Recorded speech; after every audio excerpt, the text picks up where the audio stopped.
చేతనత్వం, సుప్త చేతన, సృజన చేతన. ఇవి మూడు మనసులోని ఒకే భాగంలో, ఒక మనసులోనే మూడు భాగాలు, అంటే వేరువేరేవి కావు. అవన్నీ కూడా మన ఆలోచన విధానం మీద ఆధారపడి ఉంటాయి.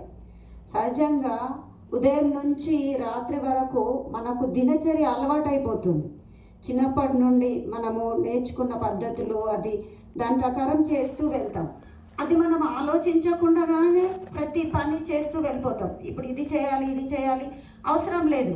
అది దినచర్యల భాగంగా చేతనత్వం అంటాం దీన్ని.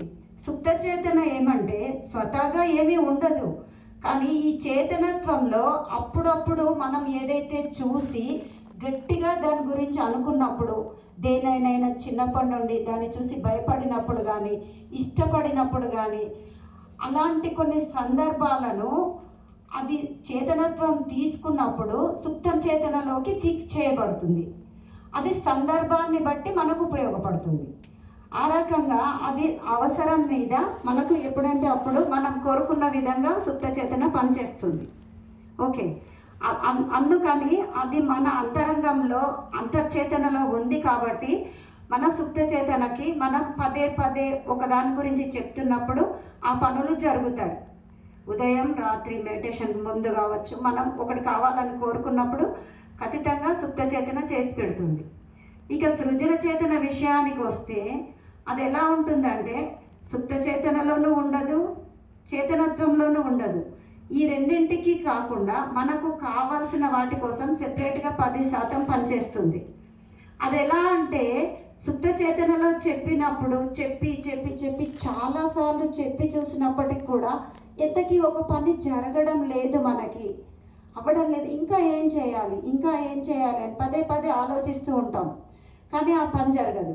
అప్పుడు సృజన చేతనను ఉపయోగించుకునే సరి అయిన పద్ధతి ఏమంటే ఒక్కసారి ప్రశాంతంగా కూర్చొని నేను దేని గురించి ఆలోచిస్తున్నాను, నాకేం కావాలి, దాని గురించి చాలా ప్రయాసపడుతున్నానా, టెన్షన్ పడుతూ చెప్పినప్పుడు, ఒత్తిడితో ఉన్నప్పుడు సృజన చేతన పని చేయదు.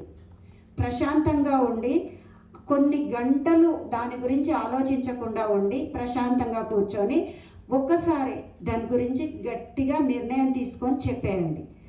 ఎన్ని వందల సార్లు ఏడాది పాటు చేసినా అవ్వలేదు అనుకున్నప్పుడు ఒక్కసారి గట్టిగా ఒకసారి నేను నా ఈ సమస్యను, ఈ ప్రాబ్లం ఏదైతే ఉందో నా సృజన చేతనానికి మనస్ఫూర్తిగా అప్పచెప్తున్నాను. కరెక్ట్గా నమ్మకంతో, ఎంత నమ్మకం అనంటే రవ్వంతా కూడా నమ్మకం లేని స్థితిలో ఉండకూడదు, పూర్తిగా నమ్మకం ఉండాలి. నేను నమ్మేసి అది ఎంతలా ఉండాలి అంటే ఆ పని జరిగిపోయింది, ఇక దాని గురించి ఆలోచించే అవసరం కూడా లేదు. నేను నిన్న ఆలోచించాను, మొన్న ఆలోచించాను, అవసరం లేదు. ఇక అది జరిగిపోయింది అన్న భావనతో, మంచి ఫీలింగ్తో అప్పచెప్పేసి ఒకసారి మాత్రమే చెప్పుకొని వదిలేసేయాలి. తర్వాత దానికి ఉన్న కండిషన్ ఏమిటంటే మళ్ళీ దాన్ని తలుచుకోవడం కానీ, అది అవ్వలేదని అనుకోవడం కానీ చేయకూడదు. ఓకే, అలా చేయకూడదు అంటే మనుషుల సహజ గుణం ఏంటి, మళ్ళీ ఆలోచన వస్తూ ఉంటుంది కదా. ఖచ్చితంగా ఆలోచన వస్తుంది. అంతవరకు అన్నేళ్ల పాటు అనుకున్నది ఒక్కసారిగా మానేయాలంటే పోదు కదా. అప్పుడు ఏం చేయాలంటే ఆ ఆలోచన వస్తుంది అని మనకు తెలుస్తుంది.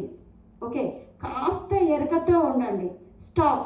ఒకవేళ సృజన చేతనానికి అప్పచెప్పిన ఆ ప్రాబ్లం మళ్ళీ గుర్తొస్తుంది, ఎదురుపడుతుంది అనుకున్నప్పుడు 1 సెకండ్ ఆగి మీ పేరుతో మీరు ఏం చేస్తున్నారు, ఒకసారి మనం సృజన చేతనకు అప్పచెప్పాం కదా, ఇక అది దాని వంతు, హ్యాపీగా నవ్వుకోండి.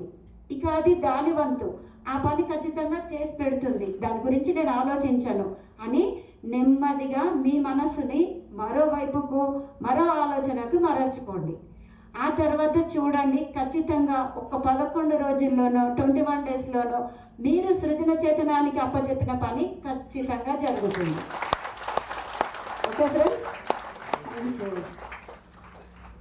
Thank you. మనకి ఇప్పుడు లంచ్ టైం అయిందండి, తొందరగా రావాలి, ఎందుకంటే మనకి చాలా సబ్జెక్ట్ ఉంది.